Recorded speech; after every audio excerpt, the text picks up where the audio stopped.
L'alarme est déclenchée. Bruxelles durcit le ton contre Moscou. Elle menace la Russie d'un boycott total, d'une sortie énergétique complète. L'alarme est déclenchée. Bruxelles durcit le ton contre Moscou. Elle menace la Russie d'un boycott total, d'une sortie énergétique complète. Ursula von der Leyen, la présidente de la Commission européenne, joue à nouveau avec le feu.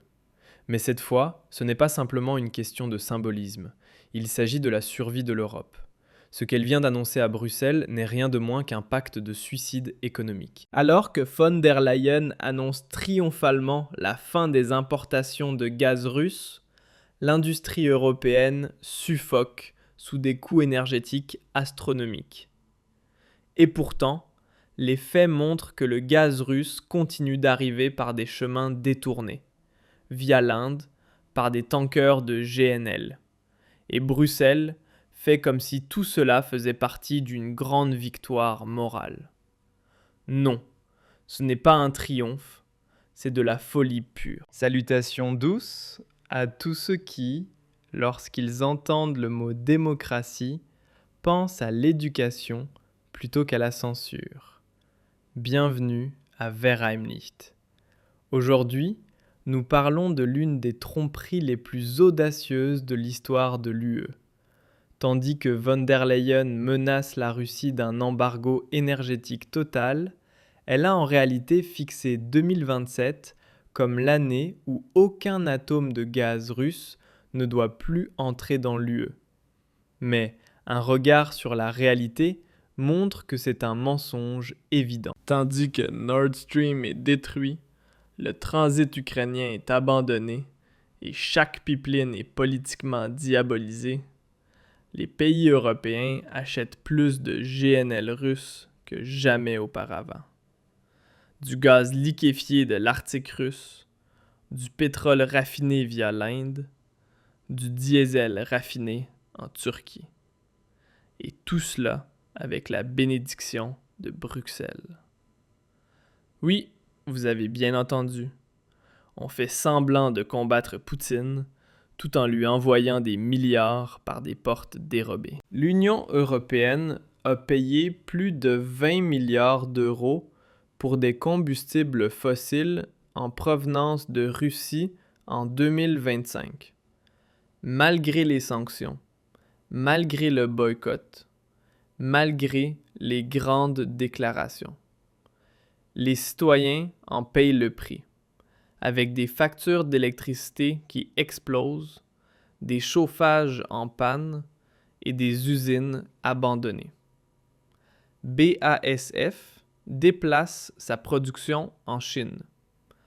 Volkswagen annonce la fermeture de plusieurs sites. En Allemagne, jadis le bastion industriel de l'Europe, c'est la stupeur. Et que dit Ursula von der Leyen à cela ? Elle parle d'une victoire morale. Morale pour qui ? Pour Bruxelles peut-être ? Pour les familles ouvrières de Bitterfeld, Leuna, Ludwigshafen ? Certainement pas. Là-bas, il n'y a pas de morale. Là-bas, c'est la peur pour la survie. Et comme si cela ne suffisait pas, von der Leyen veut maintenant intégrer l'Ukraine dans l'UE. Non, pas plus tard, mais tout de suite, le plus rapidement possible, avec un soi-disant modèle d'adhésion en 2 étapes. Les pays devraient pouvoir devenir des membres de niveau 2, sans droit de vote complet, sans obligation complète, mais avec un accès à des avantages tels que des subventions agricoles. Cela ressemble à un tour de passe-passe géopolitique. Et c'est exactement ce que c'est. L'Ukraine doit absolument être intégrée dans le bloc de pouvoir européen pour provoquer la Russie et affaiblir l'influence de Poutine. Et ce, au risque de diviser l'Union européenne, puisque la Hongrie et la Slovaquie ont déjà annoncé qu'elles ne nous suivraient pas. Viktor Orban parle de suicide énergétique, et il a raison. La Hongrie prolonge ses contrats avec Gazprom. L'Autriche reste à plus de 60% dépendante du gaz russe. Et Bruxelles, là-bas, se donne des airs d'ignorant. l'Agence fédérale des réseaux renvoie à sa non-compétence. La réalité, les réserves de gaz en Allemagne chutent dangereusement. Seulement 44% sont remplies. L'hiver approche et Bruxelles menace de sanctions plutôt que de proposer des solutions. La plus grande absurdité. Pendant que Trump, qui sera de retour à la Maison-Blanche en 2025, impose des droits de douane à l'Inde pour avoir acheté du pétrole russe, von der Leyen se rend à New Delhi pour annoncer un partenariat stratégique. Sérieusement, les États-Unis punissent l'Inde, l'Europe se lie en partenariat. L'Inde achète du pétrole russe, le raffine et le revend à l'Europe. C'est aussi simple que cela. Et l'Europe applaudit. C'est ce qu'on appelle la realpolitik à Bruxelles. En réalité, c'est de l'hypocrisie pure. Petit message personnel. Pour que ces sujets restent visibles, n'oubliez pas de vous abonner, d'activer la cloche et de partager vos opinions dans les commentaires. Mais attendez, ce n'était que le début. Maintenant, ça devient vraiment intéressant. Von der Leyen menace la Russie d'une interdiction totale de gaz d'ici 2027. Mais la réalité est bien différente. Tandis qu'elle se tient d'un air grave devant le drapeau de l'UE et attaque bruyamment Poutine, les marchés de l'énergie rient sous cape. Les navires de GNL en provenance de Russie continuent de faire escale en Belgique, en Espagne et aux Pays-Bas. Et ce n'est pas fait en cachette, non, c'est visible, mesurable, prouvé. Rien qu'en 2025, l'Europe a payé plus de 20 milliards d'euros pour des énergies fossiles russes, malgré toute la rhétorique de boycott. Et maintenant, on devrait croire qu'en 2027, tout cela sera terminé. Vous y croyez vraiment ? Ce n'est pas un hasard, c'est un calcul politique. L'UE a besoin d'un ennemi, et la Russie est la cible parfaite pour détourner l'attention de ses propres échecs. Car l'exode industriel de l'Europe n'a pas commencé à cause de Poutine, mais à cause d'une politique énergétique idéologique aveugle, avec les Verts en tête, von der Leyen étant l'exécutante. Pendant qu'elle se fait passer pour l'héroïne du climat, des retraités gèlent en Saxe. Tandis qu'elle célèbre le LNG en provenance d'Amérique et du Qatar, des familles en France doivent payer 600 € de rattrapage pour leur chauffage. Alors qu'elle se dresse moralement contre Poutine, des secteurs entiers comme l'acier, le verre et le papier s'effondrent à cause des coûts de production qui explosent.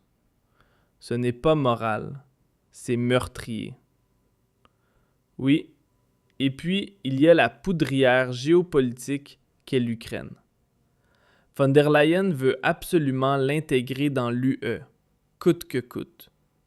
Peu importe si l'état de droit est douteux, peu importe si la corruption y sévit, peu importe si les propres membres de l'UE, comme la Turquie, se sentent dupés. La Turquie a clairement fait savoir qu'elle ne se laisserait pas instrumentaliser en tant que membre de seconde classe. Mais l'Ukraine doit l'être. Rapidement, sans condition, pour que Bruxelles puisse se donner des airs de triomphe. Et Poutine, lui, voit parfaitement ce qui arrive, ce qu'il a toujours dit. L'UE veut détruire sa zone d'influence. L'OTAN se rapproche. Le front économique contre Moscou grandit tout en s'affaiblissant en même temps. Car à quoi sert une alliance si elle se ruine économiquement elle-même? Amis de la pensée critique, regardez bien ce qui se joue ici. Le cap de von der Leyen n'a pas libéré l'Europe. Il a enchaîné l'Europe aux États-Unis, à l'Inde et au LNG coûteux. La nouvelle dépendance n'est pas meilleure que l'ancienne. Elle est pire. Pourquoi ? Parce qu'elle est plus chère, parce qu'elle est plus instable, parce qu'elle est politiquement plus dangereuse. Si Trump coupe demain les exportations de LNG vers l'Europe, parce qu'il veut baisser les prix au Texas, tout s'éteint ici. Et ce sera la fin. Et c'est exactement ce à quoi mettent en garde aujourd'hui les analystes de Goldman Sachs et JP Morgan. L'Europe se dirige droit vers un effondrement industriel historique. D'ici 2030, nous pourrions n'être qu'un musée à ciel ouvert. Un musée avec de jolies éoliennes, mais sans emploi. Et que fait Friedrich Marx ? Le chancelier parcourt l'Inde, accueilli par des festivals de cerfs-volants, pendant qu'Ursula von der Leyen fête des alliances stratégiques dans des tenues traditionnelles. Pendant ce temps, Trump et Poutine se tordent de rire. Trump à Davos. Vous n'êtes pas bien dans votre tête ? Vous achetez du pétrole en Inde, raffiné à partir de pétrole brut russe que nous avons sanctionné. Et il a raison. Les États-Unis punissent l'Inde. L'UE fait des affaires. Ce n'est pas juste contradictoire, c'est du suicide économique. Petite interruption. Tu vas bientôt voir des nouvelles qui montrent à quel point tout est devenu instable. Énergie, politique, pression partout. Et la plupart ne se rendent même pas compte de leur vulnérabilité. Si tu ne veux pas faire partie de cela, clique sur le lien sous cette vidéo. Le système de prévoyance de crise te rend invulnérable, juridiquement, financièrement et numériquement. Et les gens paient avec des prix qui explosent, avec de l'incertitude, avec la peur du futur. VW va supprimer 35 000 emplois d'ici 2030. BASF quitte l'Allemagne et les réservoirs de gaz se vident. L'agence de régulation n'est pas responsable. La politique se tait. Les médias applaudissent. Mais nous, on garde les yeux ouverts. Nous disons ce que les autres cachent. Les menaces de von der Leyen ne sont pas une force. Ce sont des manœuvres de diversion. Une tentative désespérée de donner l'illusion de contrôler là où le chaos règne déjà. La vérité, c'est que l'Europe s'est enfermée dans une impasse stratégique et on ne s'en sortira pas avec des campagnes de communication et des slogans moraux, mais seulement avec de l'honnêteté, un changement de mentalité et une réorientation radicale. La question est la suivante. Voulons-nous revenir à une énergie abordable et fiable ? Voulons-nous une Europe souveraine et forte ? Ou allons-nous laisser Bruxelles continuer à nous priver de nos capacités ? C'est tout pour aujourd'hui. Partagez votre avis dans les commentaires. Est-ce un coup de maître ou un harakiri ?